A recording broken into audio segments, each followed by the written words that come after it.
Hey, everybody, it's Robbie Bessner, and we're back with another great episode of the Healthy Hotline and our Lyme campaign for the entire month of May. And today we have a really unusual guest. Her name is Julie Parker, and she is a clinician. She's a therapist. She works in a group. She's out of Mississippi. So if you hear that Mississippi quaint accent in her voice, then you'll know who she is and where she's coming from.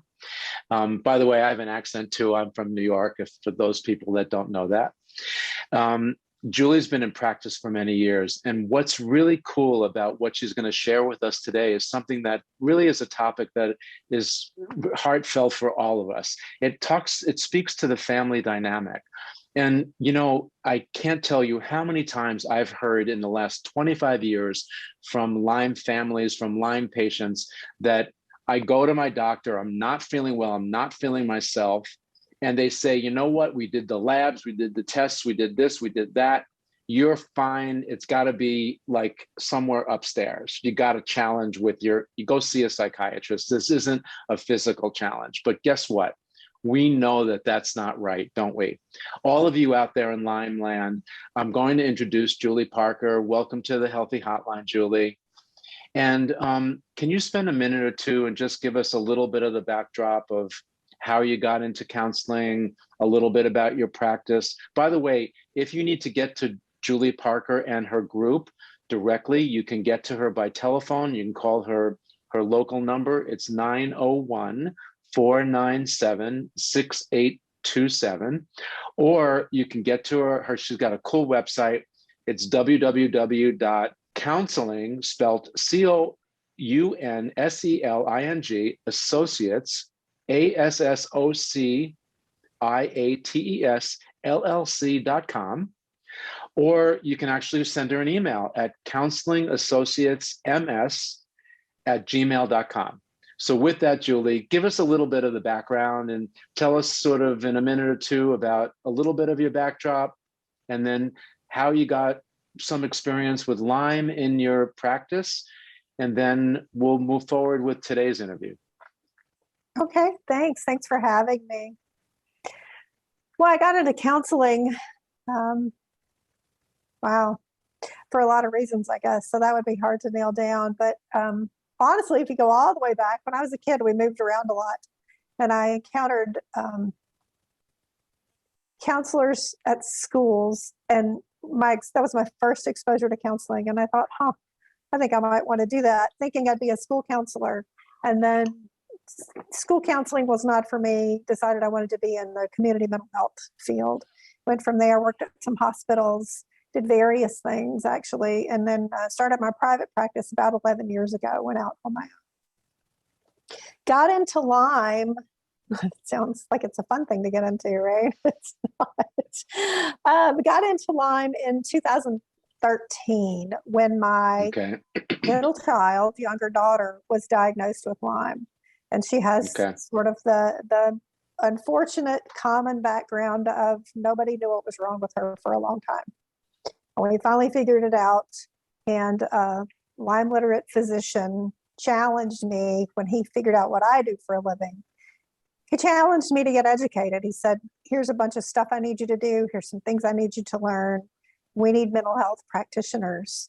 At the time, I didn't really understand the gravity of what he was asking, not just the responsibility, but the dearth of mental health professionals that understand Lyme. So here we are, and I've been seeing Lyme patients since that time, honestly. Since before I was fully educated about Lyme. I say fully educated, there's always something new to learn. But once I figured out that so many mental health conditions may actually be caused by Lyme and its associated infections and conditions, but how that diagnosis then also affects the patient, I started asking lots of questions. And like I said, here we are. Well, you know what? That's really interesting to me. Aside from the general malaise and the kind of things that you just articulated, then the doctors, the health practitioners, whether they're Lyme litter or not really getting the diagnosis soon enough to get you on a course for a proper treatment protocol, and saying if it's not physical, it has to be mental. There's always this connection between mind body that we understand in healthcare, but very few practitioners actually deal with the mind side of the mind body experience, the mental health part, the anguish, the anxiety, the stress that goes on within the patient.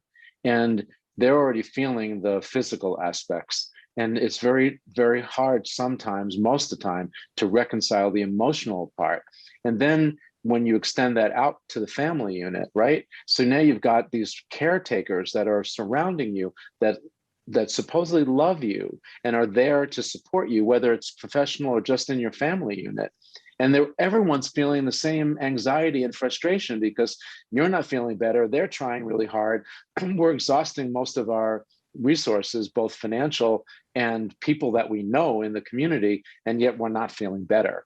And that is a real conundrum. And so here you are.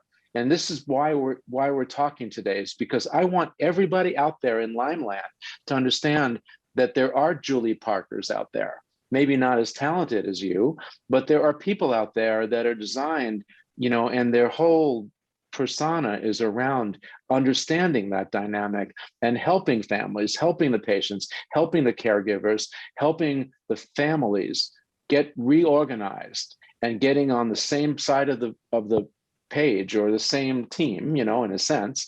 And so that we're now, rather than pulling at each other and going in opposite directions, we're actually working in a unified way to create a healthy environment, not just for the patient, but also for the family. So let's dive into that a little bit. What are the kinds of things that you either see, that you've experienced in your own family dynamic, or that you'd like to share with the people listening today that might help them, give them a little bit of light at the end of the tunnel, that they can use? That's a big one. I think it's to say that that's a multifaceted issue is probably the understatement of the day, at least. And there is light at the end of the tunnel for sure. I know families that have recovered, or the patient has recovered, or the patient is at least maintained at a level that they're functional and everybody's better. So I want to say that for sure, that there are people that can recover from this. And there's such an upheaval that happens with Lyme, whether it's in the path to get the diagnosis, or you get the diagnosis and part of your family believes you and part of your family doesn't, and that causes tension. Or you get the diagnosis and you can't afford the treatment, or the treatment you think isn't working. And it just is it's a mountain to climb. It's not a steep hill, it's a mountain to climb, and it causes so much upheaval. And I'll also say then there's trauma. I believe, and many of the people that I've learned from and that I talk to believe that by the time you get a Lyme diagnosis, you have trauma from the medical community. So then we add that on top of everything else. You've got trauma from not being believed, as you mentioned, from being dismissed, from being told, yeah, you need a psychiatrist. Well, you probably do, but not for the reason that doctor thinks you do. Right, exactly. But then there's extra trauma sometimes from friends and family who say, well, all the tests are negative, or 10 doctors said you didn't have Lyme and 1 does. So how can 1 be right and 10 be wrong, or 20 or 50 or whatever it is? So yeah, I don't know if I'm answering your question. There's so much. No, you're doing great. Involved. Sometimes it's like, I'm the patient and I want to take a more natural approach to my protocol, but the surrounding family members and even the health provider might be more traditional, or an allopathic approach where they're using antibiotics, which goes against what you might be reading or what you want to know. And it's very confusing out there. Aside from not feeling well, it's easy to get overwhelmed, just even if you're healthy about it.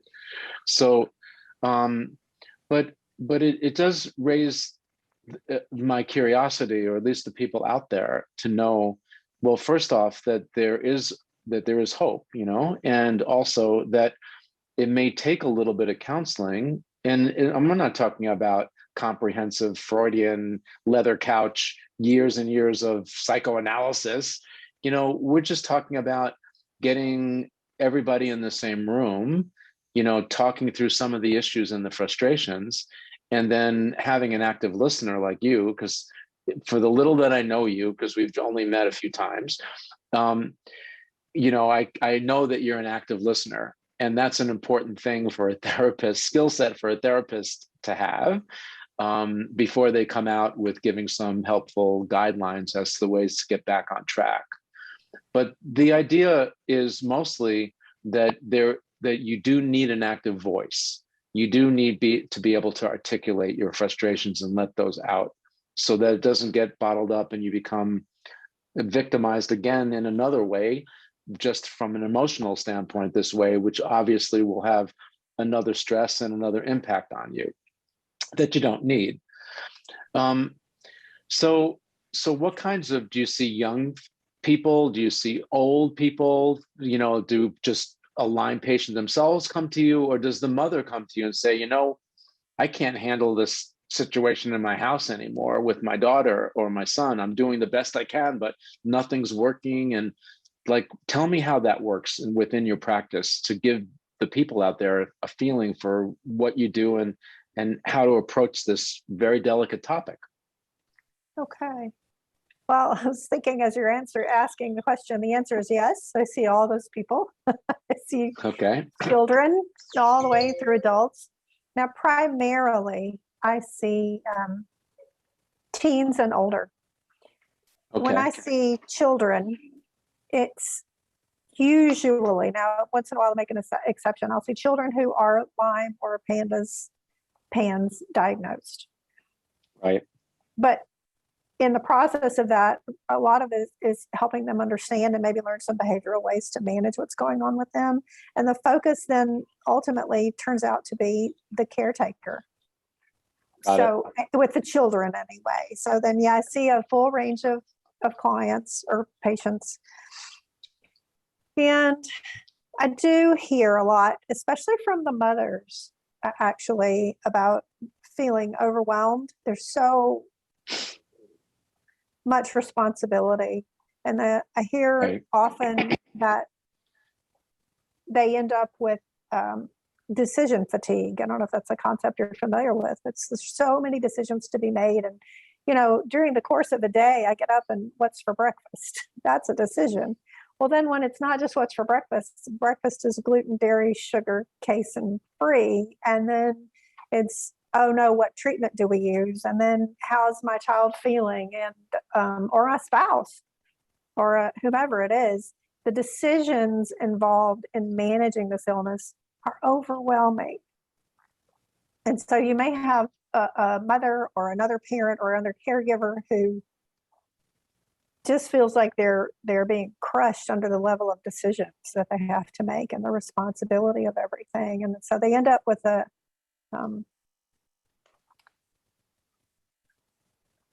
lack of emotional, spiritual, physical, intellectual energy. And sometimes what I do is listen to that person, just have a safe place to say, I don't know how I'm going to do this. And to acknowledge that, yeah, I get it. So. Yeah. We have a Lyme experience in our family too. It's kind of what part of our reason why we're so compassionate to the Lyme community. And the Lyme and the autistic community, they seem to follow the same kinds of dynamic within the family and the patients and so forth in many ways. My theory, when my daughter got sick with Lyme 17 years ago, or maybe a little more now, was I didn't want her to be defined by her diagnosis. And so oftentimes, Julia was very intelligent and very social and very, very beautiful, just as a person, and also good looking. By the way, the only thing I was responsible for was her belly button. I did make a perfect belly button when she was born. But everything else, my wife did all the heavy lifting. And I was extra hard on my daughter because I thought that she was just slacking. She had Lyme. Early on, we didn't know what was going on, but it felt like she wasn't really utilizing all of her God-given talents and so forth. And then later on, when she was diagnosed, then now she was symptomatic throughout the years. And so I always felt like when she wasn't giving it her all, she was just hiding behind that diagnosis. And I said, look, I expect more than you. And then one day my wife corrected me and she said, she's got Lyme disease, and being a healthy person, and I'm just talking from the family dynamic now, being a healthy person, it's hard sometimes to understand what it's like not to be healthy or have a chronic ailment, just that dynamic in itself. And as soon as that occurred, I just opened my eyes up and I was a different person about it. And so I think that that's an important message that people need to know out there in terms of the family dynamic. Does that make sense to you? It does. It does. In fact, that hits close to home. So actually, I have 3 children. All 3 of them have a Lyme diagnosis, as do I.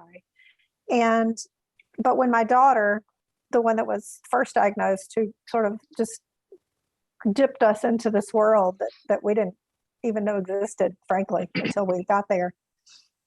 My experience with her, and of course, I've not having been as sick as she was, no full understanding of what it felt like to be in her shoes. And that's hard as a parent too. But yeah, I remember times that I would see her be able to go out and do something with a friend, but then she couldn't finish high school, right? She couldn't go to class. She couldn't get out of the bed. She couldn't whatever. And so as a parent, it was difficult to reconcile that. And we butted heads over it some. And I've had to go back and say to her, I'm sorry, I didn't understand fully, even in the midst of it, right? Even when we knew she had Lyme. It's just hard to see. It's hard to reconcile what you experience at home versus what maybe a Lyme patient's able to present outside the home, even if it's for short periods of time, too. And so then there's both sides of that. There's having compassion for the Lyme patient and encouraging them to do what they can do. But then it's also very frustrating to think, why are you not doing all these other things? Because we want that for them. But there is a reality of they just can't.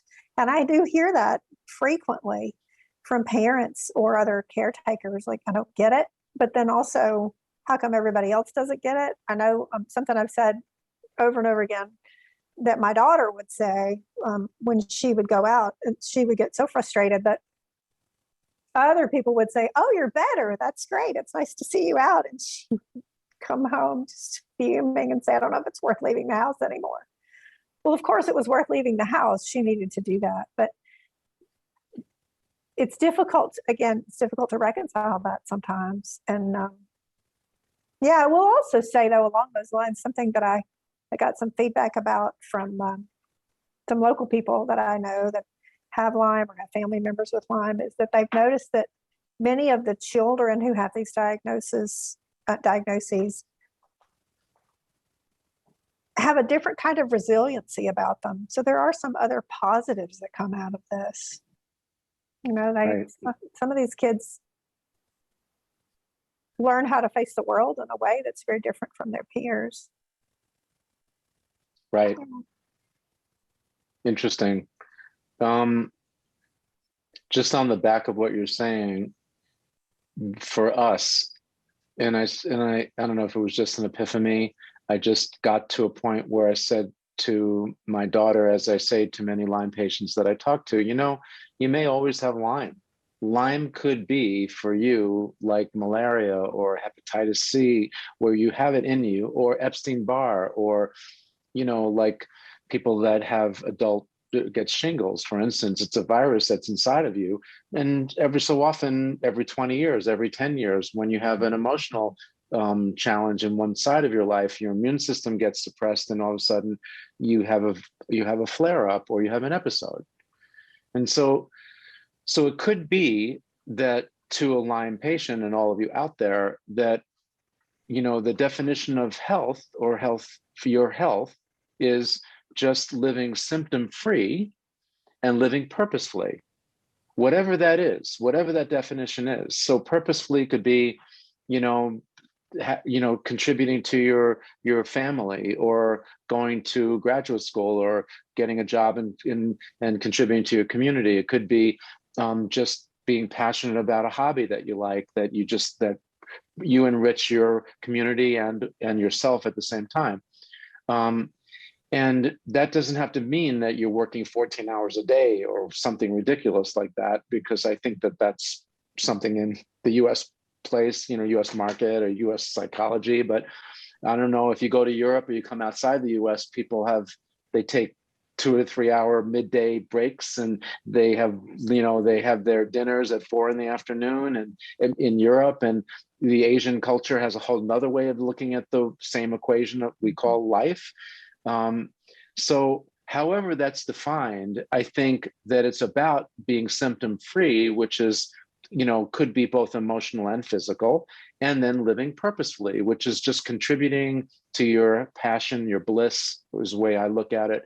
And if you accomplish that, then really you have everything. And what Lyme becomes, or the co-infections, if you have those, is just a sort of another label. And every so often it might peek its head out and influence your life somehow. But what we look for in our way of healthcare and the things that we do is having, if you go from being symptomatic, then you become less symptomatic, and then you have good days, and then you have more good days than bad days, and all of a sudden you don't remember when you had a bad day, and then now you're back on track like everybody else out there. And Lyme just becomes a label rather than your persona per se, what your universe is built around. So I think that is a realistic goal. And I think you can get there physically and you can get there emotionally.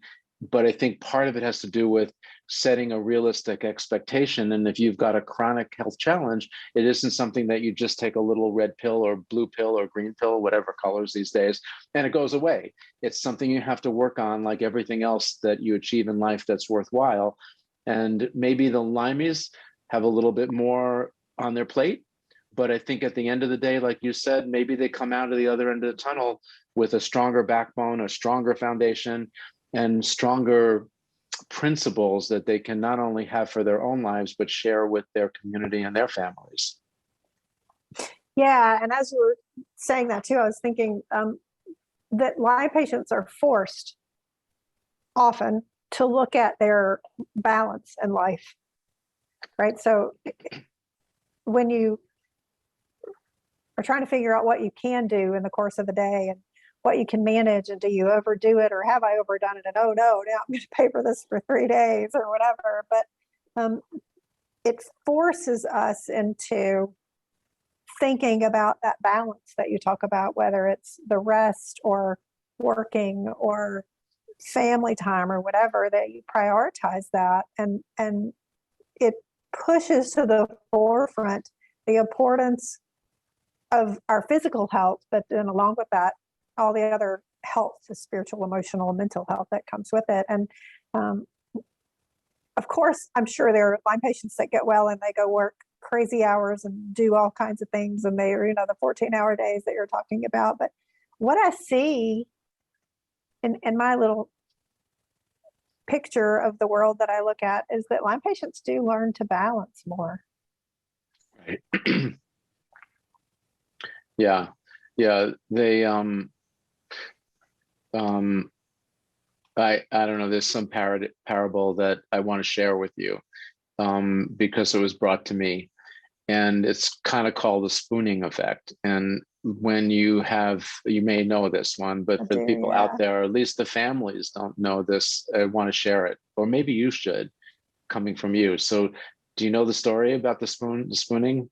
About the spoon theory and how many spoons you have in the day? And you may be able to tell the story better, but I do talk to my clients about that and say, maybe an average person has 20 spoons and you wake up one day and you have 3 and you use one of those taking a shower and that's it for the day. Or, you've got 2 more and one of those spoons is spent, you use that scoop of energy figuring out how and when to take your medication. And then it's risky to use the 3rd spoon, right? And as you get better, you're able to add spoons, you're able to add more energy. And I do love that way of looking at how to prioritize the day. It's discouraging to think you only have a few spoons, but it gives a great visual, doesn't it? Yeah, it does. The part that I was particularly sensitive to was the chronic patient that opens up the silverware drawer, sees all the spoons in the silverware drawer, but doesn't know whether in that day for them, they have 3 spoons or they have 20 spoons to draw from. When you're healthy, you always have spoons. Whenever you open that drawer, there's always spoons. But the Lyme patient never really knows when their Lyme kicks in and they're having a small little episode, that's their spoons for the day. And that's a very precarious way to be kind of tiptoeing through the tulips, right? And when I read that parable, or that little story, it really got me very close to understanding the difference between a chronic health challenged person and a healthy person in terms of the way that they see the world, in terms of their energy and expanding energy. And it got me a lot closer to understand how that tenuous situation, how precarious that can be. And so for all your Lymies out there and all the parents and people that are listening today, that's how it is. We never really know how many spoons we have on a given day. We take a lot of that for granted when you're healthy. And when you're not healthy, it's still like, gee, am I going to have a full day where, I slept a good night last night and I'll get everything done? Or will something come in the middle of the day with my condition that I just have to rest and I've had enough? And that's a delicate balance. And I think, like you said earlier, the Lymies have a way of adapting and understanding that and working. It's a survival piece that they work through, and it's an important one. I'm glad we had a chance to cover that. We have a few minutes left, and there's a topic that I'm dying to talk to you about, and I'm hoping that you can shed some light on it. And it has to do with the Lyme patients that are the women that are in their childbearing times of life. And I've often spoke to Lyme patients, and they're women, and first off, they're confused whether they could even transfer the Lyme disease into the baby. So when the baby is born, it comes into the world with Lyme. That's the first medical question. And because of that, it sets up a whole family dynamic. I want to have children. I've always wanted to have children my whole life. And now I have Lyme, and I don't know whether I want to bring a Lyme baby into the world, or maybe I should never have children because of that. And so that creates a whole nother family dynamic and a psychology. And I'm hoping that you can, for all those Lymies out there that got that stuff going on in their heads, could you give us a little bit of insight into the ways to unravel that, or maybe unpack it so that it's not such a big 500-pound elephant in the room, so to speak? Yeah, that's a good question, and a big one too, right? You're good at big questions, clearly. It is important, though. This is one of those other life-changing questions that maybe you don't even understand when you first get the Lyme diagnosis. There's so much to that. I think that most how do I want to say this? There's a general understanding that Lyme can be transmitted in utero. I don't know exactly what the numbers are, but and I'm sure there are people that can speak to that more coherently, but I know that there is a strong chance that Lyme is transmitted in utero. There's an assumption, frankly, that I gave all 3 of my children, I say, their first dose, if you will, of Lyme in utero. So then, yeah, it's definitely a concern. Another concern with Lyme is that there's a high chance of miscarriage. And so you've got mothers who are not only dealing with, or potential mothers, or couples, families dealing with the Lyme diagnosis in the first place, but then the questions of, do I have kids? And if I have kids, are they going to be sick? And do I want to do this to another person in the world? And then is my family going to understand? Because that's the other thing. Again, when we talk about support people, if I start having this discussion with extended family and I say, well, I don't know about having children because I don't want to pass Lyme on to anybody. And they can go again to just about any other medical provider who's going to say that's malarkey. That's ridiculous. Lyme is not even a real thing. And down where we live in the South, they'll say, oh, there's no Lyme down here, which is also ridiculous. And some of the questions to ask yourself as a parent or as a potential parent again is, do I have the strength, if it, as it were, my personal health, is it good enough right now to take care of a child? And do I have the support that I need to do that as well? And then, am I willing to risk difficult pregnancy? And am I ready to handle the unfortunate reality that I might probably, I may have a hard time getting pregnant. There's so much of that. And you look at the psychological aspect of it. I like to talk to clients about, are you ready for these things? And I'll be honest, I actually went to our local Lyme group and said, hey, here's some things that might come up in our discussion when I'm talking to you today. And I got what I thought was great feedback. And one thing that was said by a mom was that she had a really hard time getting pregnant. It was a hard, long journey. And then her kids were born with Lyme and she knew what to look for, right? But she also said she wouldn't change it for anything, that sometimes the kids have been the reason she kept going.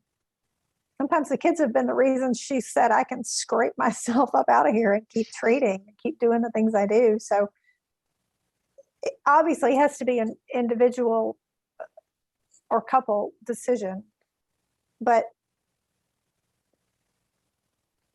there are questions to ask. That's for sure. Ask yourself what you're ready for. And honestly, we can't know. That's the other hard part. You can't know what you're ready for. Especially if you're a new mother, right? And you haven't experienced that before. Yeah. Personally, I don't regret any of our choices. It didn't happen in birthing for us. So that's certainly a little different. But the breakthroughs that are going on in healthcare and the advances that I've seen in the last 20 years in the Lyme area alone are so amazing that I wouldn't, for me, and personally, when I look at this situation, I wouldn't even look over my shoulder about the choice. It's the same choice for me, whether I wanted to start a family or not start a family. Lyme is just like anything else out there. We've got so many things going on. We've got COVID now. That's another challenge that is changing the family dynamic a little bit. And if you took the position every time there was one of these little crazy things out there, the sky is falling. You'd never go outside. You'd never really live your life because of the fear of what it could be, or this or that. So I understand the dynamic and I understand being reticent, and maybe it just means a little more planning, or maybe it means to just have faith that the world in itself, however it presents itself, has a way of correcting itself too from situations. And that, to me, and the advances I've seen in Lyme makes me think that, it's not too long before we'll have resolve on many of the challenges that people are experiencing these days. And that doesn't mean that you may still have Lyme, but you may not have the symptoms that are debilitating. So just like we talked a few minutes ago, these are things that are just around us, all around us. And so You may have them, but if you don't have symptoms and then you're living your life completely, then it's just another thing out there in the world that we're living in today. So I know was a hard question, but I know that there's a lot of people out there that are just on that edge. What do I do? And how do I manage it? And I think that it's great to know that with counseling, and when you think it through and you have a good plan, that you can really have everything you've always wanted in your life, whether that's a woman with having children or a family, starting a family and all that. I think it's an important topic to be covered. So, oh my goodness, the time went so fast between us today. I'm just wondering, with the few minutes we have left, were there things that you wanted to share with the Lyme community at large listening today, that maybe some tips or some ways that to get them through the day, or just give them a little more hope, or, this is an opportunity, I think, for you to just give us a few more helpful tips, if you would, before we have to call it a day for this interview.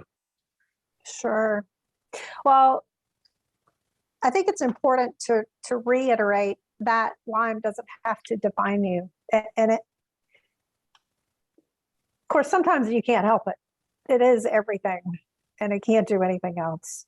But you can do other things, and you can choose maybe who you even let in on the reality of what Lyme does or has done, and that's up to you. That's your choice, nobody else's. And then I would encourage, if you have any way to get to a support group, if that's online or if that's in person, however that may be, that support is vital. And of course, I'm also a little biased. I think you need a good counselor, because and especially somebody who's Lyme literate. If you can get to a Lyme literate therapist, then you don't have to spend additional time explaining what's going on with you. That's an unspoken. That turns into actually a language that your therapist or your support group or your support people, whoever they are, that they speak, so that you don't have to continue using your energy to educate them, but that those people come to you already with the knowledge. Maybe you share knowledge, you learn from each other, but I can't say enough how important I think it is to have support, because this is sometimes a lonely illness to have. It can be very isolating, but I would just, again, encourage people that there is hope. You can get better. And I know that often, we, as you said, sort of learn to live with Lyme. Maybe you are better, but right now there's not medical testing enough that can say that it's ever really gone. But you can go on and live life, and to be very deliberate about that, and to maybe at some point, I know in the depths of it, you can't always do this, but at some point begin to look at Lyme as having given you a gift of sorts, a different way to look at the world, that you've had your eyes open to things that might need to be changed, and better ways to support people, even who don't have Lyme. That this can absolutely become something that you can channel into positive energy and forward motion, not just for yourself, but for other people too. Wow. That's so important, Julie. Thank you for sharing that with us. We all have negative Nancys in our lives, and it's so important to be supported in the efforts that you're doing, Lyme or no Lyme. That's the way it should be. I wish that we had more of that around. But if you're a Lyme patient out there and you're listening today and you're with a practitioner and they're not listening to you, that's not the right practitioner for you. Yes. You got to find a Julie Parker. It's not, and we actually covered this topic about Lyme literate doctors. Some doctors, they're, let's say, MDs, and they go to a weekend course for 3 days and to learn about Lyme, and they come out and they go, I'm a Lyme literate doctor now. You want to find a practitioner that is really sensitive to the things you're saying, and that has had some experience in their practice or in their life, like yourself, that they can share those dynamics with you to help elevate your awareness, your family dynamic, and their awareness, and then get you on that proper road to recovery or optimal health that serves you, the individual.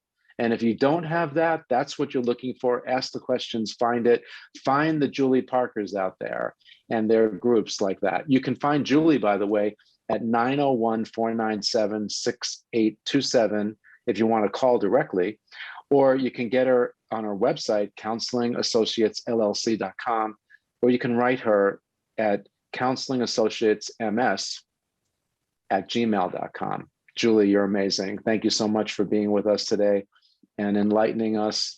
And God bless you. We appreciate the work that you do.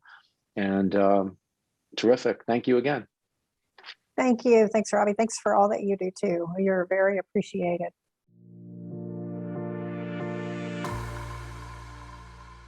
Hey, everybody, it's Robbie Bessner. Thanks so much for joining us today. Please share this content with anyone that you think might benefit from it. And we're looking forward to having you with us tomorrow for another great interview.